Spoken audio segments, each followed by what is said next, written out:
আজকের ভিডিওতে আমি আপনাকে ফ্রি হ্যান্ড রাইটিং এর ফুল প্রসেসটা বুঝিয়ে দিচ্ছি। তো আশা করি যে এই ভিডিওটা পুরো দেখলে আপনি অনেক কিছু বুঝতে পারবেন আর কি। হ্যাঁ, তো এই যে আমরা এত বড় বড় সেন্টেন্স লিখি যে বাংলাদেশ সরকার সম্প্রতি নবায়নযোগ্য জ্বালানির ব্যবহার বৃদ্ধি এবং জীবাশ্ম জ্বালানির উপর নির্ভরশীলতা কমাতে একটি বিশেষ নীতিমালা প্রণয়ন করেছে। আচ্ছা, এটা আমি কোনো একটা ফেসবুক গ্রুপ থেকে নিয়েছি। তো এই জাতীয় সেন্টেন্সকে যদি আমাকে ট্রান্সলেট করতে হয় তাহলে কিছু নিয়ম বা আমি এত বড় সেন্টেন্স আসলে কোথা থেকে শুরু করব বা কেমন ভাবে শুরু করব, এটা যারা বুঝেন না তো তাদের জন্য আমি এখানে কিছু রুলস লিখে দিছি। সো আপনি কোথা থেকে শুরু করতে পারবেন বা কিভাবে শুরু করতে পারবেন এটা আমি আপনাকে বুঝিয়ে দিচ্ছি। ওকে ওকে সো আমাদের সর্বপ্রথম কাজ, যদি এরকম বড় বড় ট্রান্সলেশন আসে তাহলে আমাদের সর্বপ্রথম কাজ হচ্ছে রুল ওয়ান। রুল ওয়ানে আমরা কি বলতেছি যে সমাপিকা ক্রিয়া খুঁজে বের করতে হবে। ঠিক আছে, সো সমাপিকা ক্রিয়া আমরা কি জানি যে যেই ক্রিয়া দ্বারা বাক্য শেষ করা যায় সেটা সমাপিকা ক্রিয়া, আর যেই ক্রিয়া দ্বারা বাক্য শেষ করা যায় না সেটা অসমাপিকা ক্রিয়া। ওকে, সো আমরা আগে ক্রিয়া খুঁজে বের করি। দেখেন, বাংলাদেশ সরকার সম্প্রতি নবায়নযোগ্য জ্বালানির ব্যবহার বৃদ্ধি। ওকে, বৃদ্ধি পাওয়া এটা একটা ভার্ব, তাই না, বা ক্রিয়া। আবার এভাবে বলতেছে যে এবং জীবাশ্ম জ্বালানির ওপর নির্ভরশীলতা কমাতে, আচ্ছা কমানো, রিডিউস, এটা একটা ভার্ব। ওকে, তারপর একটি বিশেষ নীতিমালা প্রণয়ন করেছে, আচ্ছা প্রণয়ন করা, এটা একটা ভার্ব, তাই না। আচ্ছা, এখন আমরা তিনটা ভার্ব পাইছি। এখন আমি কিভাবে বুঝবো যে কোনটা সমাপিকা ক্রিয়া আর কোনটা অসমাপিকা ক্রিয়া? তো সেটা এর আগেই বলছিলাম যে দেখেন, আপনি একটা একটা করে অফ করবেন। ঠিক আছে, এখানে এতটুকু যদি আমরা অফ করে রাখি তাহলে কি থাকে, বাংলাদেশ সরকার সম্প্রতি নবায়নযোগ্য জ্বালানির ব্যবহার বৃদ্ধি এবং জীবাশ্ম জ্বালানির উপর নির্ভরশীলতা কমাতে। আমি যদি এতটুকু বলতাম তাহলে কি সেন্টেন্স কমপ্লিট? না, কমপ্লিট না। আপনি এই প্রণয়ন করা বাদে বাকি দুইটা দিয়ে দেখেন সেন্টেন্স কমপ্লিট করা যায় কিনা। যে বাংলাদেশ সরকার সম্প্রতি নবায়নযোগ্য জ্বালানির ব্যবহার বৃদ্ধি, এতটুকু বললাম, বৃদ্ধি কি করেছে না করবে না কি কিছুই বলা নেই। আবার যদি বলি যে বাংলাদেশ সরকার সম্প্রতি নবায়নযোগ্য জ্বালানির ব্যবহার বৃদ্ধি এবং জীবাশ্ম জ্বালানির উপর নির্ভরশীলতা কমাতে এতটুকু বলে থেমে গেলাম, তাইলেও কমপ্লিট হচ্ছে না, তাই না। আবার দেখেন, আমি যদি এই বৃদ্ধি করা আর এই কমানো দুইটাই বাদ দিয়ে দিই তাইলে আমি বলতে পারি না যে বাংলাদেশ সরকার সম্প্রতি একটি বিশেষ নীতিমালা প্রণয়ন করেছে, তাই না। এই যে এতটুকু বাদ দিয়ে দিলাম যে নবায়নযোগ্য জ্বালানির ব্যবহার বৃদ্ধি এবং জীবাশ্ম জ্বালানির উপর নির্ভরশীলতা কমানো, এটুকু পুরো বাদ।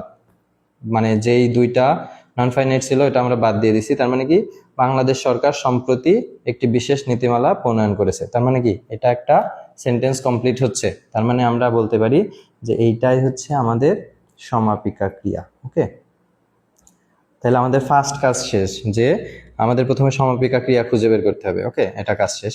এবার এই সমাপিকা ক্রিয়া ধরে আমাকে এটা বুঝতে হবে যে এটা অ্যাক্টিভ সেন্টেন্স আর এটা প্যাসিভ সেন্টেন্স। এটা খুবই গুরুত্বপূর্ণ জিনিস। ওকে, তো দেখেন, অ্যাক্টিভ আর প্যাসিভ আমরা কিভাবে বুঝবো? এই প্রণয়ন করাকে আমরা কোশ্চেন করবো যে প্রণয়ন কে করেছে, সেই সাবজেক্ট যদি থাকে তাহলে অ্যাক্টিভ, আর যদি না থাকে তাহলে প্যাসিভ। ওকে, সো প্রণয়ন কে করেছে? এই যে বাংলাদেশ সরকার সম্প্রতি একটি বিশেষ নীতিমালা প্রণয়ন করেছে। তার মানে কে প্রণয়ন করেছে? বাংলাদেশ সরকার। তার মানে বাংলাদেশ সরকার, এখানে সাবজেক্ট আছে, তাই না, এখানে সাবজেক্ট আছে, সো এটা অ্যাক্টিভ সেন্টেন্স। তাহলে আমরা এখানে লিখলাম যে এটা হচ্ছে অ্যাক্টিভ সেন্টেন্স। ওকে, অ্যাক্টিভ সেন্টেন্স বুঝলাম, সমাপিকা ক্রিয়া খোঁজা হয়ে গেছে। এরপরে কি, টেন্স খুঁজতে হবে। ওকে, সো এটা কোন টেন্স? তো ভালো করে দেখেন, এই যে বাংলাদেশ সরকার সম্প্রতি একটি বিশেষ নীতিমালা মানে আমরা সবসময় সমাপিকা ক্রিয়া দেখবো। ওকে, প্রণয়ন করেছে, এই যে করেছে, সহায়কের আছে আর সম্প্রতি শেষ হয়েছে। তার মানে কি, এটা আমরা বলতে পারি এটা হচ্ছে present perfect tense. Present perfect, এগুলা হচ্ছে আপনারা একটু ভালো করে শিখবেন। হ্যাঁ, যে বাংলা ক্রিয়া শেষে কি থাকলে কন্টেন্স হয় এগুলো। হ্যাঁ, সো সেন আছে আর এটা সম্প্রতি শেষ হয়েছে, এরকম।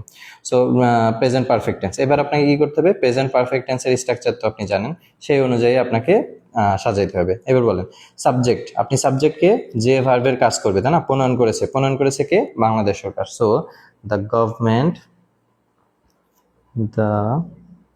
আচ্ছা গভর্নমেন্ট শর্টে লিখলাম, দ্য গভর্নমেন্ট অফ বিডি লিখলাম। So the government of Bangladesh. Okay, আমরা সাবজেক্ট লিখে ফেলছি। এরপরে কি, প্রেজেন্ট পারফেক্টে কি ছিল? হ্যাভ, হ্যাজ, তাই না। তার গভর্নমেন্ট অফ বাংলাদেশ হ্যাজ, যেহেতু একজন, তার মানে কি the government of BD has. এইবার এই যে এখানে আমি দেখেন কি লিখছি, যে টেন্স খুঁজে বের করার পরে আমাকে কি করতে হবে, ভোকাবুলারি এর কেরামতি দেখাইতে হবে। এই ভোকাবুলারি এর কেরামতি আমি কোথায় দেখাবো বলেন তো?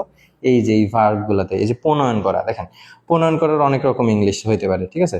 যেমন যেহেতু প্রণয়ন করেছে, এটাকে আমি ইন্ট্রোডিউস হিসেবে বলতে পারি, যে ইন্ট্রোডিউসড হবে, হ্যাঁ, ভার্বের পাস্ট পার্টিসিপল। ইন্ট্রোডিউসড বলতে পারি, অথবা কি বলতে পারি, ফ্রেমড বলতে পারি, ফ্রেমড বলতে পারি, অথবা কি বলতে পারি, অথবা বলতে পারি অ্যাডপ্টেড বলতে পারি, অ্যাডপ্টেড মানে গ্রহণ করা, অ্যাডপ্ট নিছে। বা টেকেনও বলতে পারি, মানে একদম সিম্পলের ওপর যে নিয়েছে। অথবা কি ফর্মুলেটেড বলতে পারি, ফর্মুলেটেড। তাহলে আপনাকে যে ভোকাবুলারি কেরামতি খাটাইতে হবে সেটা এখানে খাটাইতে হবে। ওকে, সো হ্যাজ ইন্ট্রোডিউসড আমরা বললাম। ওকে, তো এখন আমাদের যে আমরা এখানে কি বলছি দেখেন, সমাপিকা ক্রিয়ার বাক্য শেষ হলে অসমাপিকা ক্রিয়ার বাক্য শুরু করব। তাহলে সমাপিকা ক্রিয়ার বাক্য কতটুকু? বাংলাদেশ সরকার সম্প্রতি একটি বিশেষ নীতিমালা প্রণয়ন করেছে। তাহলে আগে এতটুকু শেষ করতে হবে। তাহলে the government of BD has introduced, কি ইন্ট্রোডিউস করেছে? একটি বিশেষ নীতিমালা। তার মানে এটা হচ্ছে অবজেক্ট, তাই না? অবজেক্ট। তার মানে the government of BD has introduced a special কি পলিসি, একটি বিশেষ নীতিমালা প্রণয়ন করেছে। আচ্ছা, এই যে আরেকটা কথা ছিল না, সম্প্রতি, এটা কি অ্যাডভার্ব না? এটা হচ্ছে অ্যাডভার্ব। আমরা কোথায় দিতে পারি? লাস্টেও দিতে পারি বা এর মধ্যেও দিতে পারি, যেখানে দিতে পারি, যে the government of BD has recently introduced এই স্পেশাল পলিসি। ওকে, এই স্পেশাল পলিসি। তাহলে আমাদের এতটুকু কাজ শেষ হয়ে গেছে না, যে বাংলাদেশ সরকার সম্প্রতি একটি বিশেষ নীতিমালা প্রণয়ন করেছে। তার মানে আমাদের এই সমাপিকা ক্রিয়ার বাক্য শেষ করছি। এইবার হইলে অসমাপিকা ক্রিয়ার বাক্য শুরু করতে হবে। অসমাপিকা ক্রিয়ার বাক্য কোথায়? এই যে বৃদ্ধি আর কমানো, তাই না? তাহলে এর বাক্য শুরু হবে হচ্ছে নবায়নযোগ্য জ্বালানির ব্যবহার বৃদ্ধি এবং জীবাশ্ম জ্বালানির উপর নির্ভরশীলতা কমাতে, তাই না? তাহলে এই যে বৃদ্ধি করা বা কমাতে, এই জাতীয় জায়গায় আমরা ইনফিনিটিভটা ব্যবহার করে থাকি, ঠিক আছে? তাহলে আমরা এখান থেকে লেখা শুরু করলাম। এরপরে আমরা কি লিখবো? টু কি করতে? বৃদ্ধি করতে। কি করতে? কমাতে, তাই না? বৃদ্ধি করতে অথবা কমাতে। তাহলে আমরা আগে বৃদ্ধি করারটা লিখে নিই, যে টু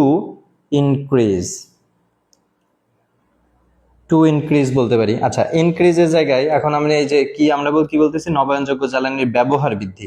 সো ইনক্রিজ বলতে পারি, প্রমোট বলতে পারি, ঠিক আছে? সো এরকম আপনার যত ভোকাবুলারি জানেন সেটা এখানে ইউজ করতে পারেন। হ্যাঁ, সো বৃদ্ধি করা, টু ইনক্রিজ, কি বৃদ্ধি করতে? এই যে জ্বালানির ব্যবহার বৃদ্ধি করতে। ক্লিয়ার? তার মানে to increase the use of ব্যবহার, কিসের ব্যবহার? নবায়নযোগ্য জ্বালানির ব্যবহার। So to increase the use of renewable energy.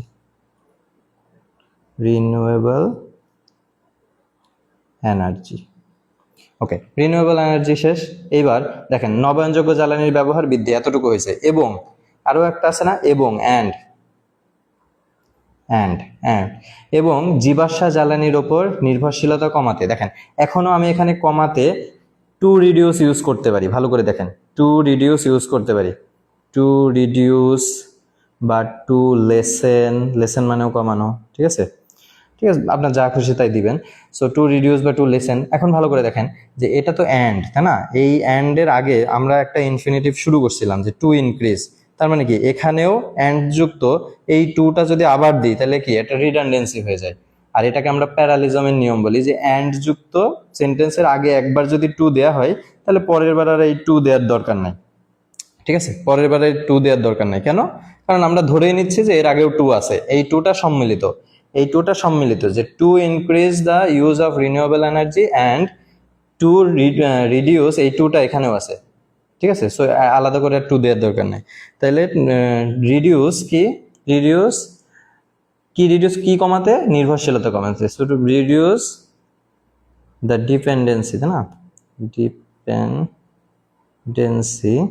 Dependency নির্ভরশীলতা কমাতে, টু ডিপেন্ডেন্সি অন কার উপরে? জীবাশ্ম জ্বালানির উপরে। Reduce the dependency on fossil fuels. তাইলে এই হইল, শেষ হয়ে গেল। ক্লিয়ার? তাহলে আমাদের সেন্টেন্সটা কি ছিল? যে বাংলাদেশ সরকার সম্প্রতি নবায়নযোগ্য জ্বালানির ব্যবহার বৃদ্ধি এবং জীবাশ্ম জ্বালানির উপর নির্ভরশীলতা কমাতে একটি বিশেষ নীতিমালা প্রণয়ন করেছে। তাহলে আমরা কতগুলো কাজ করলাম? সর্বপ্রথম করলাম হচ্ছে সমাপিকা ক্রিয়া খুঁজে বের করলাম, তারপর অ্যাক্টিভ আর প্যাসিভ খুঁজলাম, তারপর টেন্স বের করলাম, তারপর ভোকাবুলারি এর কেরামতি দেখলাম, তারপর সমাপিকা ক্রিয়ার বাক্য শেষ করে তারপর অসমাপিকা ক্রিয়া শুরু করলাম। তার মানে আমাদের ফুল সেন্টেন্স কি হয়েছে? The government of Bangladesh has recently introduced a special policy to increase the use of renewable energy and reduce the dependency on fossil fuels. So এই হচ্ছে মানে পুরো টেকনিকটা। আপনি যত বড় বড় সেন্টেন্সই করতে যান আপনি এইরকম ভাবে করতে পারবেন। হ্যাঁ, আর আপনার ভোকাবুলারি যত বেশি সেইগুলো আপনি এই ভার্ব টার্বের জায়গায় ব্যবহার করে ভালো একটা সেন্টেন্স বা ফ্রি হ্যান্ড রাইটিং আস্তে আস্তে শিখতে পারবেন। এখন অনেকে বলতে পারে যে ভাই এরকম যদি করতে থাকে তাহলে একটা সেন্টেন্স করতে তো অনেক সময় লেগে যাবে। দেখেন, এটা হচ্ছে বিগিনিং পার্ট। এটা আপনি যখন ফ্রি হ্যান্ড রাইটিং আস্তে আস্তে শিখতেছেন তখনকার। এখন আমরা যদি এগুলা লিখতে যাই এত কিছু, কিন্তু আমরা এত কিছু দেখবো না। আমি দেখতেই পারতেছি যে এটা অ্যাক্টিভে আছে, আর দ্রুত লিখে দিব, ঠিক আছে, দেখে সবকিছু। আর আমি জানি যে কোনটুকু আগে করা লাগবে, কোন টেন্সে আছে, এটা অটোমেটিক দেখলে বোঝা যায়, ঠিক আছে। সো আপনি ট্রাই করবেন যে নিয়মগুলো ফলো করে কিছুদিন প্র্যাকটিস করার, আস্তে আস্তে প্র্যাকটিস করতে করতে দেখবেন যে আপনি অনেক ভালো করতেছেন। ঠিক আছে, থ্যাংক ইউ।